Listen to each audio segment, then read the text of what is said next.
One morning, tired of waiting for their forgiveness, I decided to go with Uncle to the farm. He worked far up the narrow path that wound into the thick forest beyond the village. It was a path usually crowded with boys, laughing and talking as they helped their fathers with the harvest. But this time, there was only me, carrying a small woven basket and trailing behind Uncle as we walked through the dense foliage.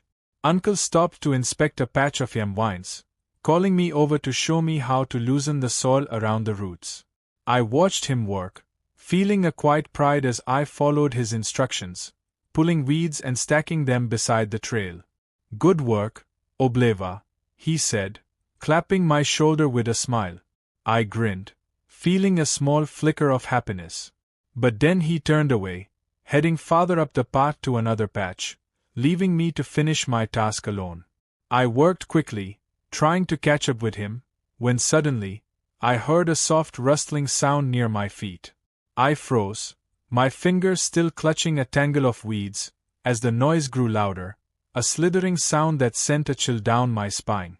Slowly, I looked down, and there it was, a long, thick snake, coiled in the underbrush right beside my ankle, its dark scales glistening in the dappled light that filtered through the trees.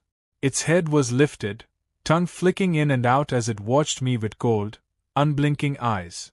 I could feel my heartbeat hammering in my chest, loud and fast, drowning out every other sound around me. My legs felt like stone, rooted to the spot as the snake slid closer, its body winding through the grass with a slow, menacing grace. I remembered Uncle's words about snakes, to stay still, to not make a sound. But the terror rising in my throat made it hard to breathe, let alone stay still. The snake inched nearer, its head tilting as it moved, the distance between us shrinking to almost nothing. I could see its scales clearly now, dark and patterned like the shadowed leaves on the forest floor. It lifted its head, fangs glinting as it swayed, as if waiting for the right moment to strike. In that split second, instinct took over. I stumbled backward, crashing into a clump of dry branches. The sudden noise startled the snake, and it lunged forward, fangs snapping through the air where my leg had been just seconds before. I scrambled back, hands clawing at the ground as I tried to push myself away, my heart thundering like a drum. The snake hissed, coiling back, ready to strike again. I braced myself, my mind racing, when suddenly, a loud shout rang through the air. "Obleva! Stay still!" It was Uncle's voice. I froze, holding my breath as he hurried forward, his face set in fierce concentration. He moved slowly, carefully, picking up a long stick from the ground as he approached. The snake's gaze flickered to him, its body tensing, but Uncle stood his ground, lifting the stick high and slamming it down just inches away from its head. With a final hiss, the snake slithered off into the underbrush, disappearing as quickly as it had appeared. I collapsed back, trembling, as Uncle crouched beside me, his hand warm and steady on my shoulder.